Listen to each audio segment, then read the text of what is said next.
মিডিয়ার ফান্ডিং আরএসএসের থেকে আসে, বিজেপির থেকে আসে, কে না জানে। এই তো প্রকাশ্যে বলছি, মামলা করুক না আমার বিরুদ্ধে। আইনের কোনো অভাব আছে নাকি আমাদের দেশে? সমস্যাটা হচ্ছে আইনের প্রয়োগটা কোথায়। আইনের প্রয়োগটা যদি তাদের হাতে থাকে যারা চুরির রক্ষাকর্তা, চোরেদের রক্ষাকর্তা, চোরেদের প্রশ্রয়দাতা, তাহলে আর কি করে তার প্রয়োগ হবে? গোটা সরকার দুর্নীতিগ্রস্ত। দেশের কয়লা, বিদ্যুৎ, রেল সব তুলে দেওয়া হচ্ছে দুটো তিনটে কোম্পানির হাতে, মোদি ঘনিষ্ঠ। উনি কি ওদের কর্মচারী নাকি দেশের প্রধানমন্ত্রী? এই যে এসেই এই সরকার হকারদের পেটে লাথি মারল। এমনিতেই কোনো বেকার সমস্যার সমাধান করতে পারে না, তারপর আরও নতুন করে এত হাজার হাজার বেকার তৈরি করলো। এখনও তো আইন আছে জেলে পাঠানো, তাদের জেলে না পাঠিয়ে তো দলে ঢোকান। এই তো কালকেই ওর তোতা পাখি সরকারের সিবিআই যে চার্জশিট দিয়েছে, তাতে মূল যে অভিযুক্ত তার নামই তো চার্জশিট থেকে বাদ দিয়ে দিয়েছে। তো সরকার যদি চোরেদের রক্ষা করতে হয়, আইন পাশ করে কি হবে? আইনটাকে তো লাগু করতে হবে। আইন তো ওরা লাগু করছে না কিছু। কিন্তু এত কড়া আইন 10 বছর, আরে আইনের কোনো অভাব আছে নাকি আমাদের দেশে? সমস্যাটা হচ্ছে আইনের প্রয়োগটা কোথায়। আইনের প্রয়োগটা যদি তাদের হাতে থাকে যারা চুরির রক্ষাকর্তা, চোরেদের রক্ষাকর্তা, চোরেদের প্রশ্রয়দাতা, তাহলে আর কি করে তার প্রয়োগ হবে? আরে এত বছর ধরে প্রশ্নপত্র ফাঁস হচ্ছে, ওর 1.5 মাসের আগে ঘুম ভাঙলো, জানতেন না? তাও তো সিবিআই যে চার্জশিট দিয়েছে তাতে মূল অ্যাকিউজড বাদ। কি করছিলেন এতদিন ধরে? এইটা কি প্রথম প্রশ্নপত্র ফাঁস হলো? এটাকে কতগুলো প্রশ্নপত্র ফাঁস হয়েছে? রাহুল গান্ধী বলছেন 144টা।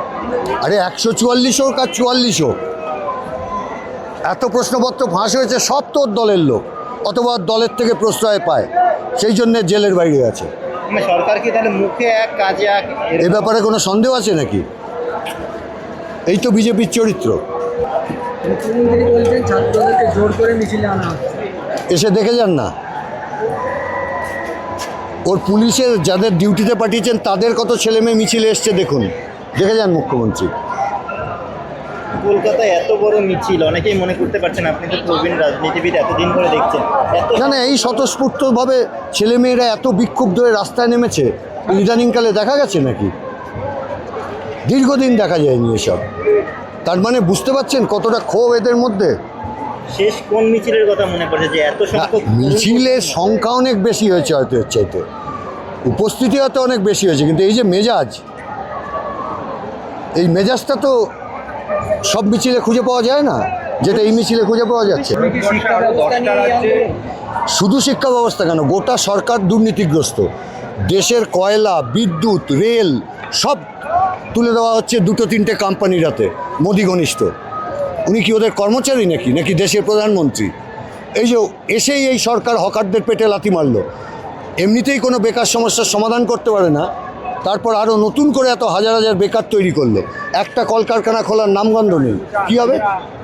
ভারতবর্ষে আরও 10টা রাজ্যে আমরা দেখেছি বিভিন্ন মুভমেন্ট হচ্ছে, গুজরাটের কৃষক আন্দোলন থেকে শুরু করে ট্রাইবাল আন্দোলন পর্যন্ত। সেই আন্দোলনের সঙ্গে এই আন্দোলনকে এই সব আন্দোলন এসে মিশবে, এগুলো নদী। কোথাও কি মনে হচ্ছে যে মধ্যবিত্তের আন্দোলন বলে কোথাও গিয়ে নিট স্ক্যামের আন্দোলনের উপরে বেশি আলোকপাত করছে মিডিয়া? কোথায় মেন স্ট্রিম মিডিয়া আছে নাকি? আপনারাই যা আছেন, আপনারাই সাহস করে মাথা উঁচু করে যা অল্টারনেটিভ মিডিয়া আপনারা যা বলছেন, মেন স্ট্রিম মিডিয়ার চেহারা দেখছেন না? সব পয়সায় বিক্রি হয়ে গেছে, পয়সা ছাড়া কিছু না। ন্যারেটিভ চালাচ্ছে যে বাইরের দেশ থেকে ফান্ডিং আসছে। হ্যাঁ, চালাবেই তো, তার কারণ আরএসএসের ফান্ডিং বাইরের দেশ থেকে আসে, ফলে নিজেদের অভিজ্ঞতার ভিত্তিতেই তো তারা বলবে। এবং মিডিয়ার ফান্ডিং আরএসএসের থেকে আসে, বিজেপির থেকে আসে, কে না জানে। এই তো প্রকাশ্যে বলছি, মামলা করুক না আমার বিরুদ্ধে।